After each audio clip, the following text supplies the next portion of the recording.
Shabbat Shalom, Chag Sameach. This is an extraordinary Shabbat for the Jewish people. A deal has been reached to end the war between Hamas and Israel in Gaza. The hostages, after 736 unbearable days in captivity, God willing, will be coming home. For the first time in nearly 2 years, Israel breathes. We exhale collectively. We celebrate. And yet we do so with mixed emotions, joy and relief, braided with grief and disbelief. Because we know the cost. We know the wounds that cannot be seen, the trauma those who return will bear.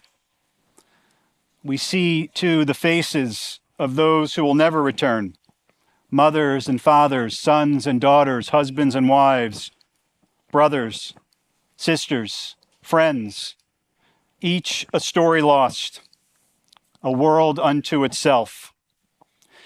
We also know whom Israel will release, murderers with rivers of Jewish blood on their hands, individuals who built tunnels of terror, who taught children to hate, who one day may again try to destroy Jewish life in the land of Israel.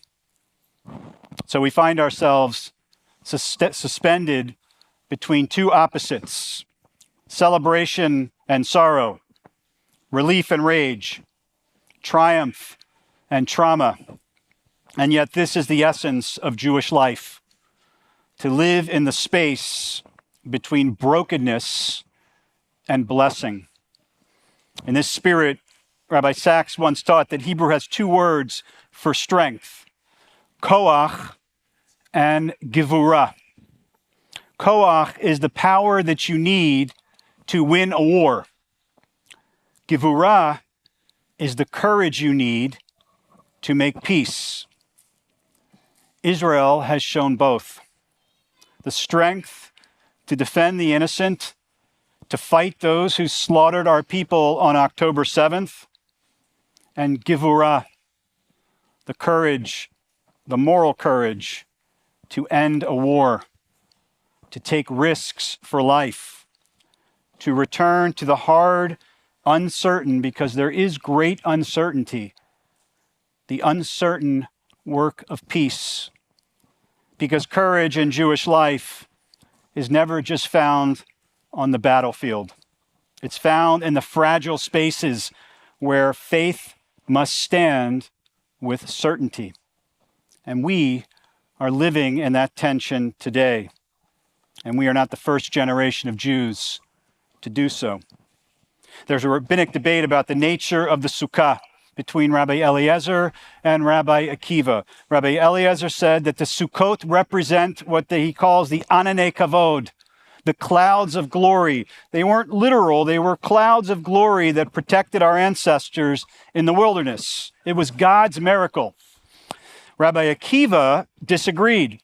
He said that the Sukkot were actually what they were, fragile huts with roofs, of branches and leaves, vulnerable. And at first glance, Rabbi Eliezer's view is the more comforting one.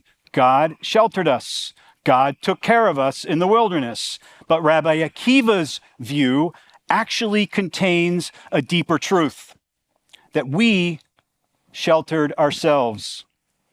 And that, friends, is the world that we live in. We live in Rabbi Akiva's world. A world where the miracle is not that God protected Israel, but that Israel never gave up on God. We came to be as a people in the wilderness, both figuratively and literally. Now, it's easy, of course, to worship God when everything's going well, when God provides for you, when things are good. But Israel actually came of age long before it knew such things. We were born, our story was born in the wilderness with no home. We were vulnerable, exposed to the elements, and yet we were still willing to follow the call of God. That was Israel's greatness. That was the miracle, that faith in the midst of uncertainty that I spoke about before. And what Rabbi Akiva was saying was, look at the Sukkah, physically at the Sukkah. That's where our people were born. Our ancestors lived in humble dwellings like these, yet they reached incredible heights of faith. They were resilient in their belief that tomorrow could be better than today. And that's where we find ourselves again, in a kind of wilderness, not wandering through sand or the forest, but through uncertainty and sorrow. And like our ancestors, we keep building. Still we choose faith. Still we choose the most fragile shelter, God and hope, where these things can dwell. We live today in the world of Rabbi Akiva, where Jewish survival itself is the ongoing miracle that we celebrate. So in this Shabbat of conflicting emotions, the words of Ecclesiastes, which we read on the first days of Sukkot, ring in our ears. To everything there is a season, a time to weep and a time to dance. And this Shabbat, we hold both truths in our hands. There will be a time to fully investigate, to ask how October 7th could have happened, to study the failures, to reckon with the consequences. Now, some of these books have already been written, and there will be many, many more written in the future. There will be a time to debate what will be the outcome of Hamas, whether evil has been truly defeated or simply deferred. There will be time to confront the hatred that metastasized beyond Gaza, the anti-Semitism on our campuses and our cities. And there will be a time to better understand what is going on right here in our city, the city with the largest Jewish population outside of the land of Israel, where in a few weeks, New Yorkers will elect a new mayor.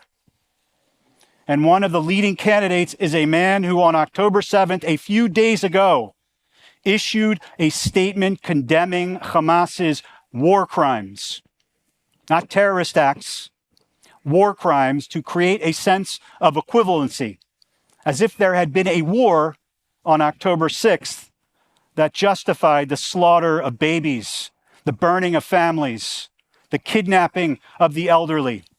A man who speaks of genocide, not to describe the massacre of Jews, but to falsely accuse Israel of one. A man who serves, whether he knows it or not, as a mouthpiece for Hamas propaganda, turning moral clarity into moral confusion. If you live in New York City, you need to register to vote if you have not yet done so. There will be a time to consider all of these things.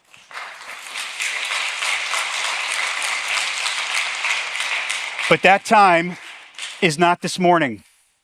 This morning, and in the days ahead, when God willing, our hostages will return home, it is a time to simply rejoice, to breathe again, to celebrate the possibility that they will come home.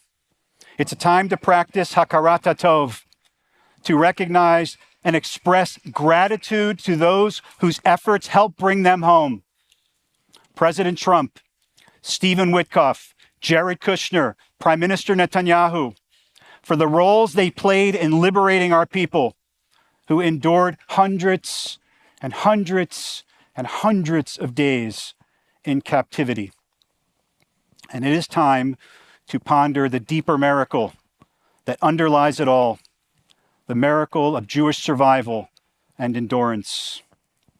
And tomorrow morning, I will have the opportunity to do just that, as will we all, when we once again pick up the lulav that we put down for Shabbat, one of the central symbols of Sukkot.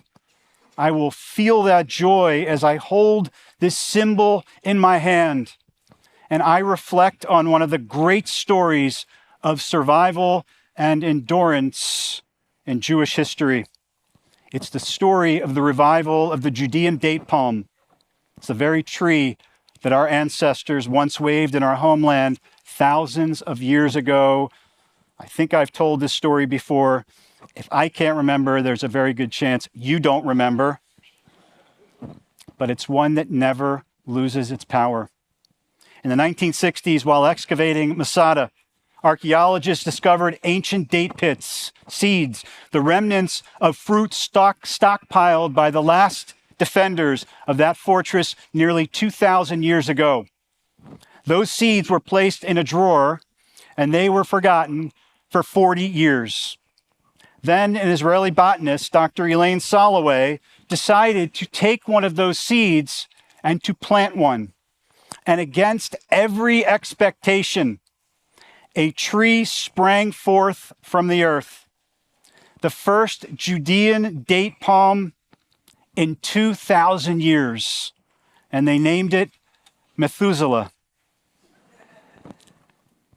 Can you think of a more perfect symbol of Jewish hope, of Jewish resilience, of the miraculous nature of Jewish life in the land of Israel than this tree? Because that is not just a botanical miracle. It's the story of our people. A people that seem to be buried by history, yet who return to life in the same soil, speaking the same language, waving the same palm branch their ancestors once waved. And that tree still stands today on the kibbutz in the south, kibbutz Keturah, in the south of Israel. Living proof, and you can go visit it.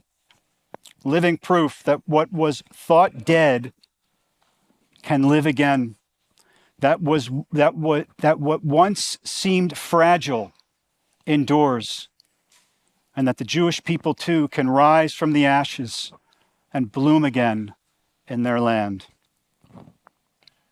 Sukkot is known in our liturgy as Zman Simchatenu. It's the season of rejoicing. Ken Yehi Ratzon. May it truly be so in the days ahead. May we all, God willing, find ourselves glued to our televisions, watching our people freed from bondage, crossing the border into the land of Israel, and returning home to those who have waited and prayed for them every day for 2 years. May we turn then to the sacred work of rebuilding our people's sense of safety and our own sense of sacred purpose, rebuilding faith where it's been shaken, and unity where we know that it's been frayed, rebuilding the bridge between the Israel that fights and the Israel that dreams. And may this festival of Sukkot awaken within us a deep and enduring gratitude for the blessings that fill our lives, for the imminent return of our family, for the miracle of the endurance of the Jewish story, and for the eternal reminder that even after the longest of night, dawn will break over Jerusalem. That sukkah still stands, the seed still sprouts, the Judean date palm still grows, and Am Yisrael Chai, the people of Israel, live. Not because we were never broken, but because through everything, our spirit never was. Shabbat Shalom. Thank you for joining the Park Avenue Synagogue family. I hope you enjoyed the sermon. Please consider supporting our online community by scanning the QR code or by going to supportpas.org or by making a donation. Shalom and see you in Shul.